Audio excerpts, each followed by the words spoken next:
I think this is possible, and it shouldn't be too difficult. If you have one or two professors that are in charge for that, and they wish to come over to Geneva for a few days to have a session with us, I think that we can provide that in terms of training trainers.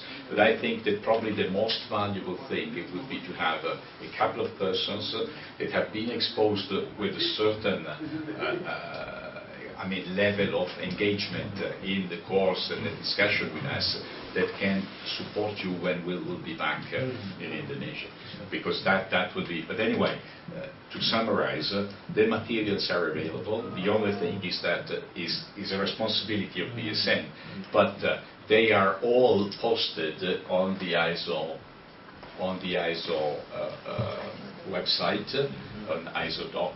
Actually is a password protected area, and we'll see that in a moment. When we first check that the gentleman is on board, because and then we show that. So that is available, you can download, and the materials, as we see in a moment, they are divided. There are two elements for each course. So we have a number of PowerPoints that have been created for this course explicitly, and then a list of reading materials, so that these reading materials are typically excerpts from books, articles, papers, so it's for each course we have a collection. Probably the materials are a bit too much, but so you can also choose, etc., from in each of the courses. So to give an estimate, I don't know now, we probably have there.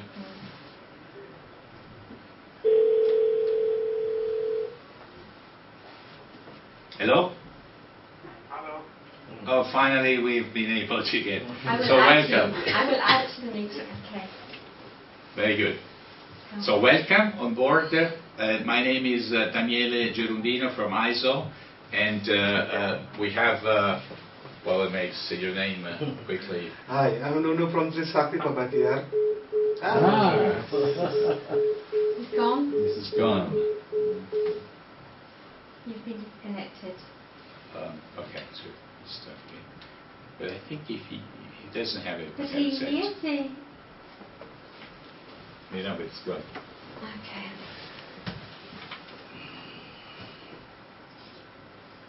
Normally it works very well. That's the typical Vimo effect of the Murphy's law that you have in this case. Anyway, so I think we have been. Welcome to WebEx. We've been rejected. Rejected on that. You will now be taken to conference. Okay. So that's the point. I said the materials are available. It's just BSN that should be engaged in that. And in a sense that I think what they can do is either to transfer to you, or they give you a password to access to the ISO password website. The only thing about the materials is that you can use them freely for your university courses, provided that BSN is in agreement, but I think this is obvious. And there is no problem, no restriction. The only restriction is that they cannot be posted on the internet. No.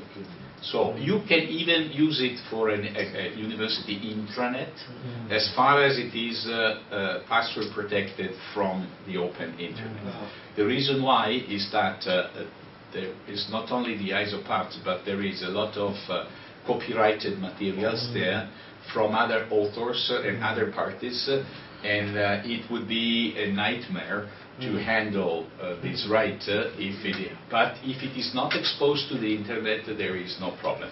That applies as well. Well, regarding for example, articles from books, this you have to check with your own universities, in the sense that, for example, the University of Geneva, they have, I don't know, a legal arrangement, etc., for which they can use any copy. They can copy books and upload on their website, provided that it is inside the university and for the students. This is okay, there is no problem, they have an arrangement. But, of course, this cannot be exposed outside. And in a similar way, you have to see what is the situation,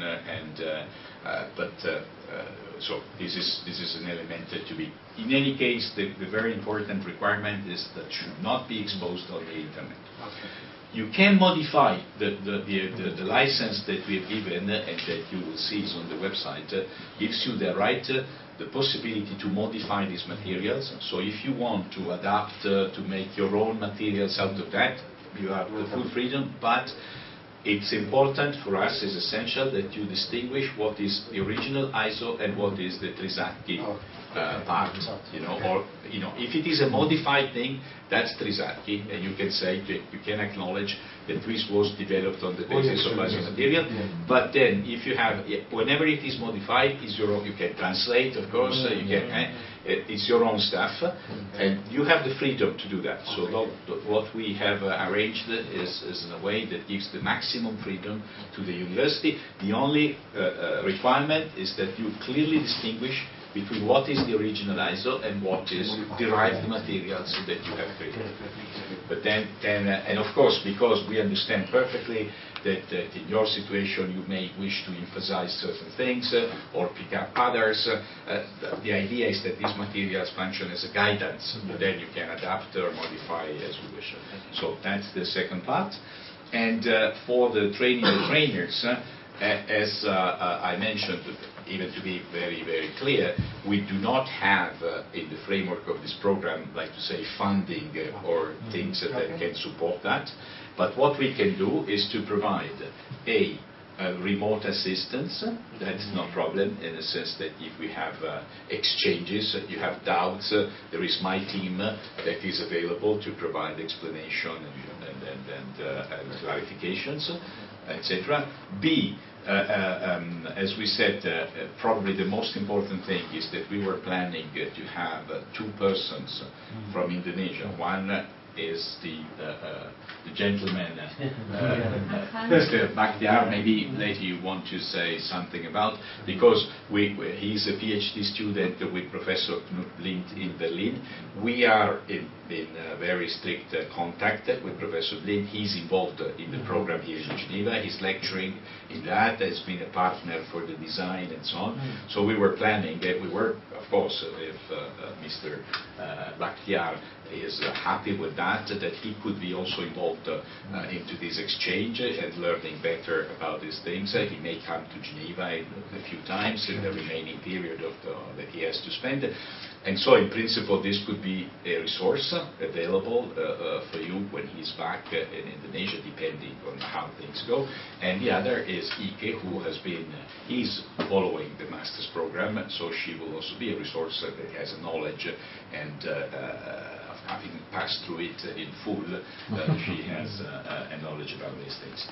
So that's the second part. And the third part, that it's possible but has to be discussed, is that if you want to organize maybe one session for the kick-off and to send a couple of professors to Geneva for a few days, we can take care of that and having a few days of intensive discussion and training to help them to understand.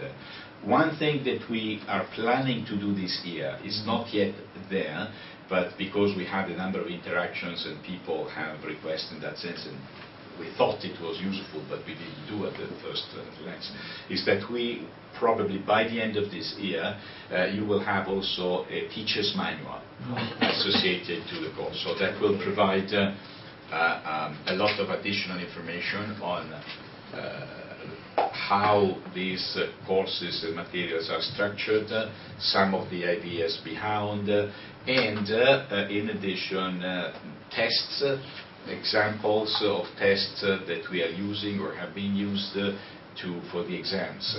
So like questions, evaluations, etc., which is also something that is increasing depending on the experience that we are gaining with them.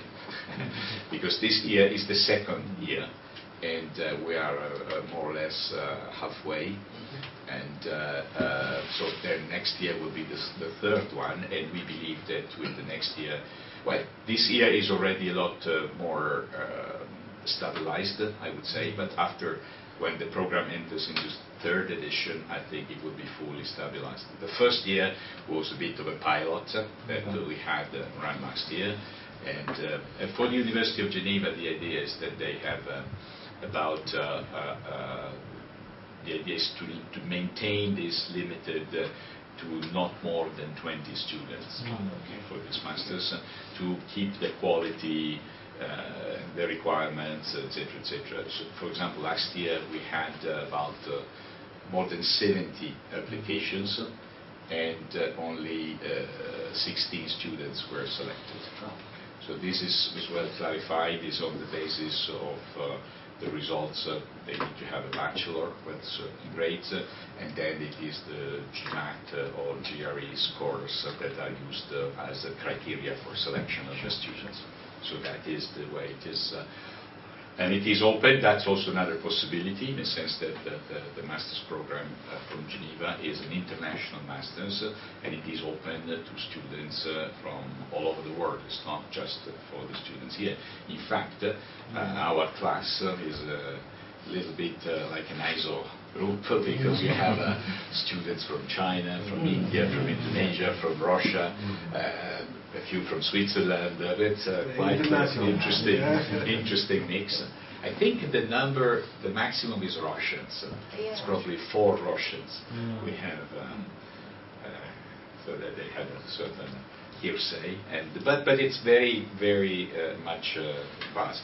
By the way, we have a brochure. I think. Have you fixed it with Olga if we're going later? She was going to tell me, so if I can leave, I can try and Okay. You can I've not been just in my move office, back and so, forth. And yeah. Rob, has given a... He's in a meeting, and Carol was going to tell him... Okay, to show up before we break for lunch. Daniel, I would like to hear in the implementation of the module from Ike. Sure. That well, she's done so far one. That is the first one, voluntary consensus-based standard, and let's say we are at 1/3 of the second, which is strategic planning of sustainable business. So she's only seen so far this part. Plus, sorry, Bob. Which? This is the green. Yeah. Okay. So how is it the implementation of the material to you as a student? Effective. Did you find any difficulty? The difficulties,